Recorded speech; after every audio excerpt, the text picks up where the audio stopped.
আসসালামু আলাইকুম বন্ধুরা, আজকে ধানের সার ব্যবস্থাপনা নিয়ে ভিডিও করব। আপনার ধান লাগানোর আগে শেষ চাষের সময় কোন সার কতটুকু হারে বিঘায় ব্যবহার করবেন তা নিয়ে আজকে আলোচনা করব। চলুন শুরু করা যাক।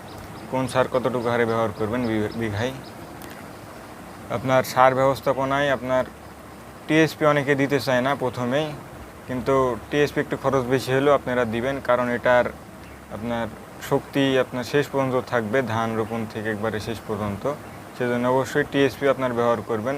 টিএসপি, ডিএপি এবং পটাশ বা এমওপি এই কটি সার একসাথে আপনারা জমিতে দিবেন। টিএসপি আপনার বিঘায় 20 কেজি হারে ব্যবহার করবেন বা 33% জমিতে 20 কেজি হারে ব্যবহার করবেন। এবং ডিএপি আপনার 1 বিঘা জমিতে বা 33% জমিতে 10 কেজি হারে ব্যবহার করবেন। এবং এমওপি বা পটাশ এটি আপনারা বিঘায় বা 33% জমিতে 10 কেজি হারে ব্যবহার করবেন। এবং বন্ধুরা, আপনারা শেষ চাষের সময় সারের সাথে টিএসপি, ডিএপি এবং পটাশের সাথে এই হিউমস্টার এটি ব্যবহার করতে পারবেন, তাহলে ভালো রেজাল্ট পাবেন।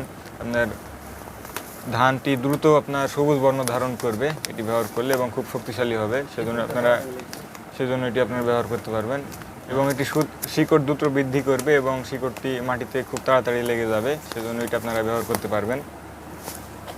এবং এটি আপনারা বিঘায় বা 33% জমিতে 2 কেজি হারে ব্যবহার করবেন, তাহলে খুব ভালো রেজাল্ট পাবেন। এইভাবে ব্যবহার করলে দেখবেন যে আপনার ধান লাগানোর পর থেকে গাছ সুন্দর সবুজ হয়ে যাচ্ছে এবং খুব দ্রুত বৃদ্ধি পাবে এবং সুন্দর শক্তি পাবে। সেজন্য এগুলো আপনারা ব্যবহার করবেন। এবং এর সাথে আপনারা দিবেন মিমসালফান বা কার্বোসালফান গ্রুপের যে কোনো কীটনাশক। এটি যদি দেন, আপনার যেগুলো চারা আছে বা অন্যান্য ক্ষতিকারক পোকা সেগুলো মারা যাবে এটি ব্যবহার করলে। সেজন্য এটি আপনারা ব্যবহার করবেন। এবং এটি ব্যবহার বিধি হচ্ছে, আপনারা 1 বিঘা জমিতে এই কার্বোসালফান গ্রুপের কীটনাশক আপনারা 1 বিঘা জমিতে 200 মিলি হারে ব্যবহার করবেন।